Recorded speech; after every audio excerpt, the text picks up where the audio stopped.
if we were an A&E department, this poor vacuum cleaner would be a drunken youth that got beaten up, went to the hospital and sobered up while he was there, and now the doctor will see him. Yes, we have a bit of a job today. This is a Miele Cat and Dog 6000, although masquerading as the smaller, I can't even show you the ratings plate, the smaller sort of C2 compact style of Miele, and it's been chucked down the stairs, bless it. That is pretty much why it's here. Well, I've seen lots of other things which we're going to try and have a look, and it's not got much suction apparently, and I've got a feeling that that has something to do with it. So we're going to have a look at this. The cable does not go in.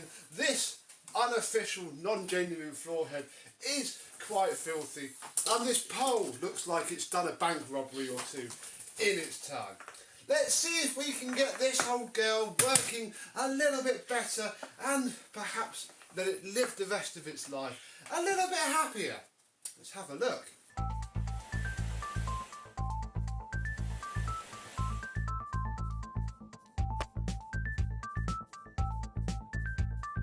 Yes, hello, my vacuum cleaner and Miele chums. How are you today? We'll put these aside for now because we'll get onto those if everything else goes well. And yeah, I mean, I know a lot of people who watch my channel are ardent Miele fanatics, that they're the best machine in the world, nothing else beats it, and well, yeah, they are pretty good.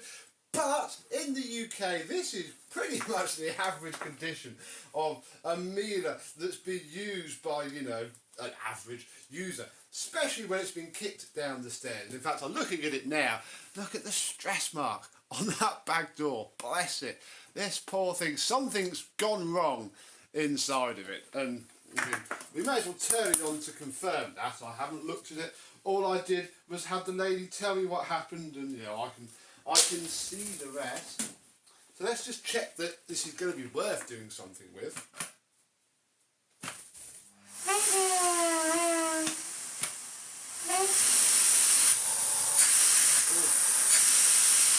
Yeah.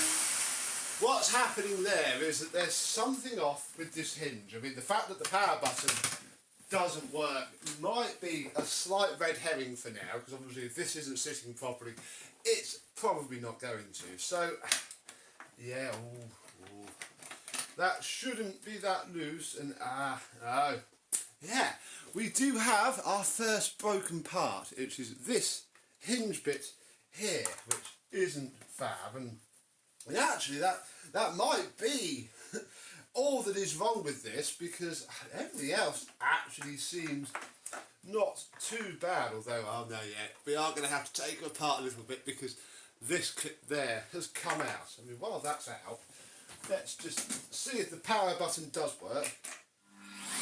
Yeah. Fine, cool, nothing wrong with that. We've even got, although it's half pushed in, if you have a Miele, you must make sure that your bag holder sits above there, although it's probably sitting like that because holy moly, this bag is absolutely choked full of dust. And what's also happened is, because the bag wasn't sitting right, oh my goodness, the filter has got pretty gross as well. So we'll deal with those later, should this last that long. Yeah, I mean, we're going to have to do a fair bit of bodging if we're going to get this part here working again with this machine. But I think first what we're going to do is take it apart a little bit more, just to check everything over. Oh, we'll take you out as well. We can do with one of these for the cordless Miele that we've got, but not from this one. Yeah, oh, there's stuff all in the motor, bits of plastic, the poor little flower. Right, let's get the main casing fixed first, because there's a few bodges I can do to the hinge mechanism, and we'll check that there's nothing more awry inside. Now the first thing to come out is going to be the switch pack, which will just lift out once you undo the screws and pop these two plastic locking tabs. It should lift out with perhaps a little bit of help by the lid. Come on. There we are. Loud, horrible crunching noises, but that's probably okay. We'll unplug that and I mean, it's broken. This is what really plagues this era of Miele. See those two tiny little stubs of plastic? That's all that holds this on, and I'm not going to mess with it too much because it's not too bad. But yeah, I honestly feel that this was when Miele started going downhill really. Majorly, the S5 wasn't great. Oh, come on, screw. Oh my goodness. Yeah. The S5 wasn't brilliant compared to the early one, but yeah, this is where the quality really nosedived, which makes it a bit awkward because I say my opinion in public and then I get torn apart by ardent Miele supporters, and I'm afraid that I've just seen too many of them like this to really love the thing.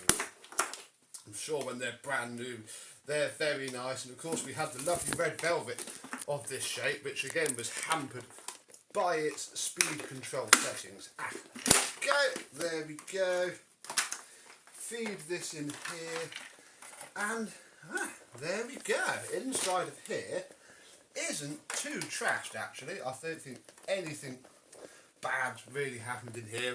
I don't think there's much point taking the motor out. We'll leave that there. What I was hoping to do was to see if we could perhaps fix the cord reel, which we might be able to. Again, I can see the problem. Oh, that's a fun piece of random broken plastic. The spring has come out of the cord reel mechanism. I'm not entirely sure how it goes back in. I think it actually needs to clip into there. So whether I can do that with a pair of pliers, I'm not sure. There's only so far one can go with these, especially when they've really snapped. So we'll have a quick go. I'm afraid that was a failure, mainly because, and I sort of figured this would happen, that just broke off at the end of the cord reel, which is what does all of the work. And I'm not too upset because the lady said, I don't actually care about the cord reel, I just wanted to suction up again.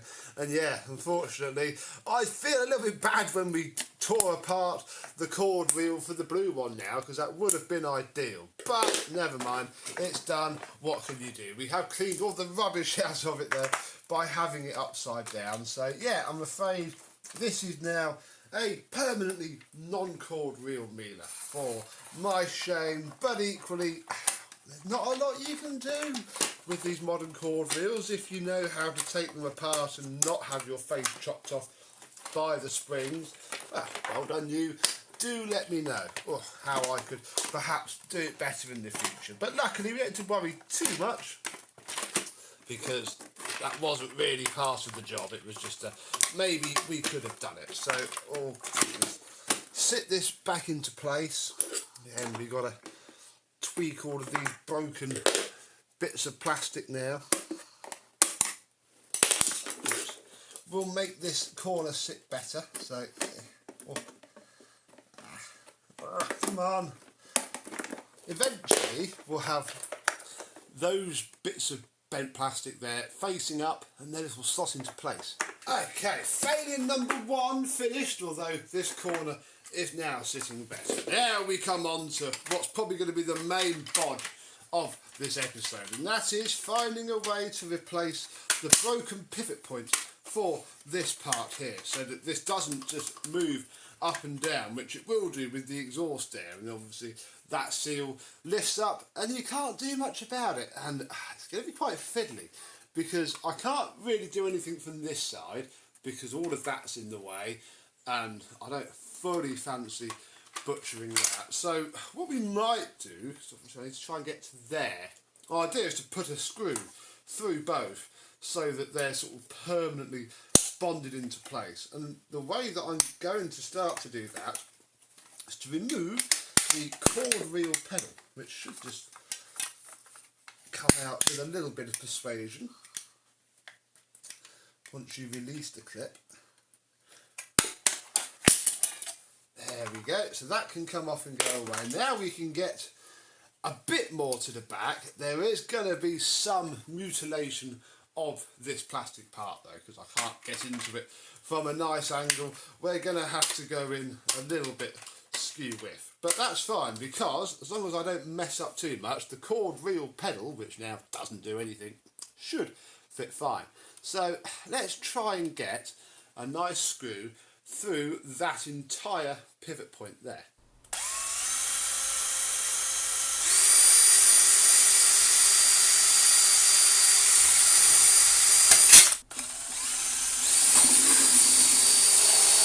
It's not pretty, but there is some random screw going right through the pivot point that may hopefully do it. Now I'm going to try and leave all of this together, because it should just push in and click down. Oh, that's promising so far. There we go.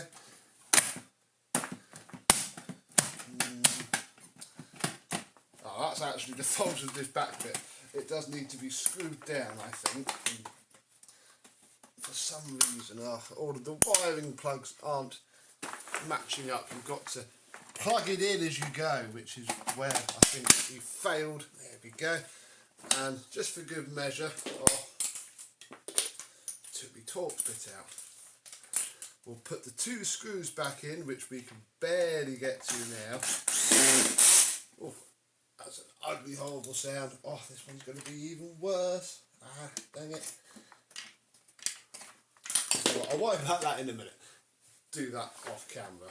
And I don't think this has actually done too much good. In a way, the problem now is that there's a bit of plastic which is stopping this thing from going down. I wonder if we can just bend that out of the way slightly. There we go. Although, I don't know, I don't think that's actually done much good at all, ironically.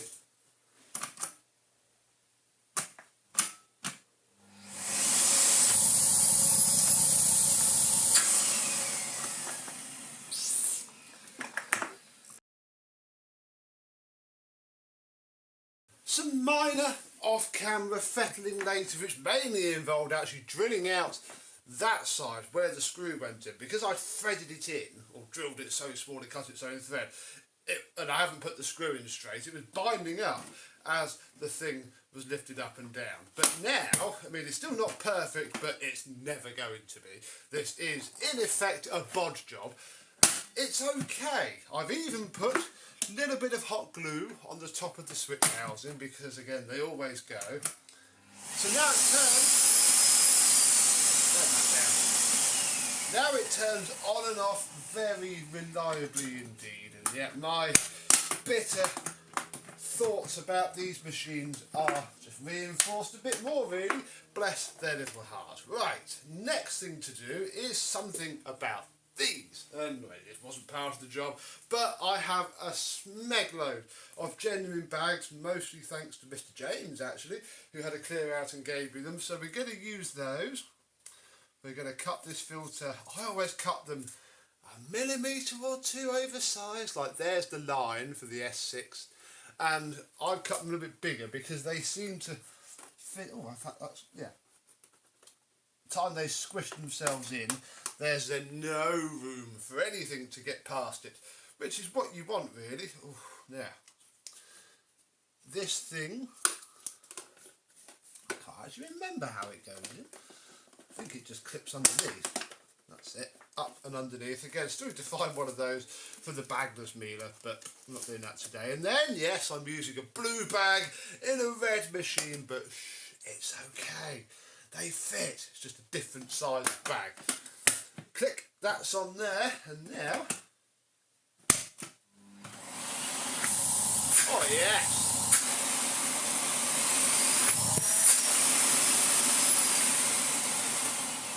Lots of suction and airflow, etc. Although, say we have forgotten this, but I think I might have to give it a bit of a vacuum off first. Oh gosh.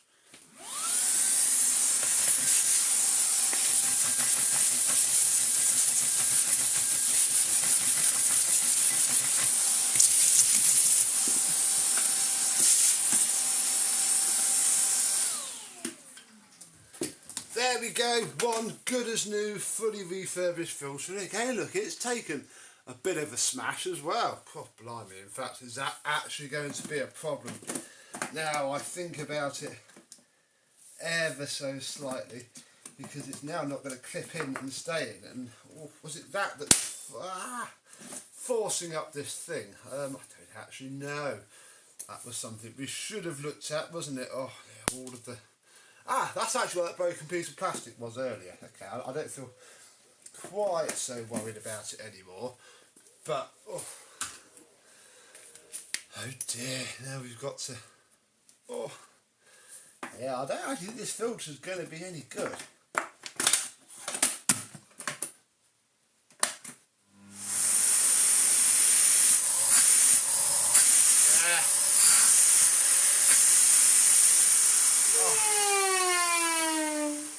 Excuse me, yeah, oh dear.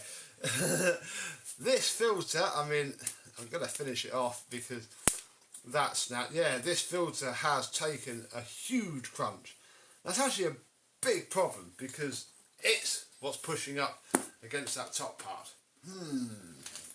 So, in the interest of time, because I know exactly where all of my filter cages are and they ain't easy to get at, we're actually going to use this Miele cordless filter. But again, they're all exactly the same, so this should fit.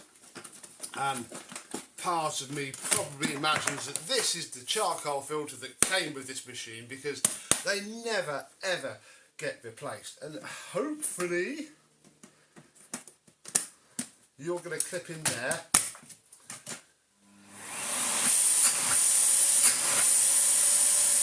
And be fine. Yeah, there we go. We can put the hose on.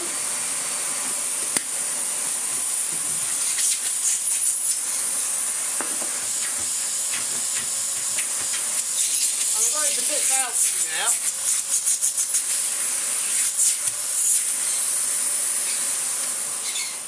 It now works.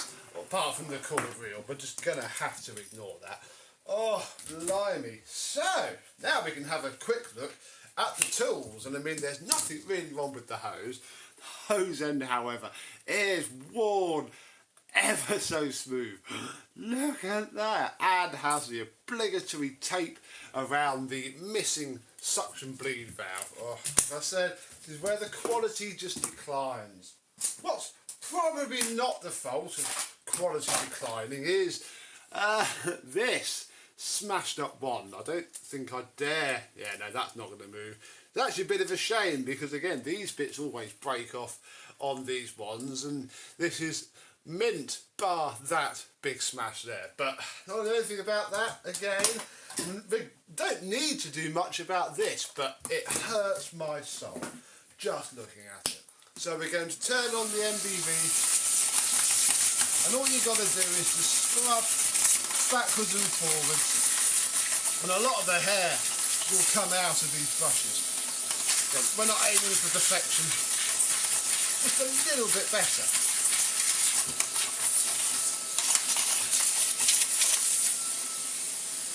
Although it's always a much easier job when you strip the head apart and just run all the brushes across the wire wheel carefully. But we're not doing that, so I'll just do the best as I can for as little effort as I can put in. And we'll get it a little bit better. But again, I'm not going mentally overboard because this isn't a genuine head. Again, the base plates on this era were so thin and terrible on the original floor head that I think it's just long gone. And this one's not exactly in its first flush of youth either. But I think we're now at a stage where this machine can clean up its own mess and we can get rid of it.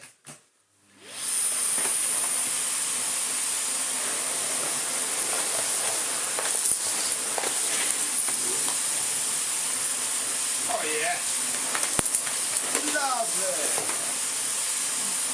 Full power. Top stop blowing off.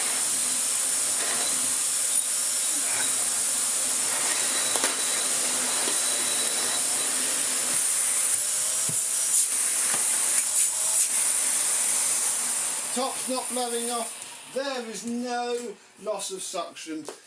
I think we've done it. This poor Miele that I think just wants to die is now, gosh, maybe we're the bad people. This poor thing just wanted to die, to have its life ended. But no, we've patched it up and we're about to throw it back into its bear pit of a home. But hey, that's what we do, and it's an inanimate object, so we don't really have to care. But the motor runs sweet, and for one of these, especially the 2000 watt ones, that's pretty flipping good.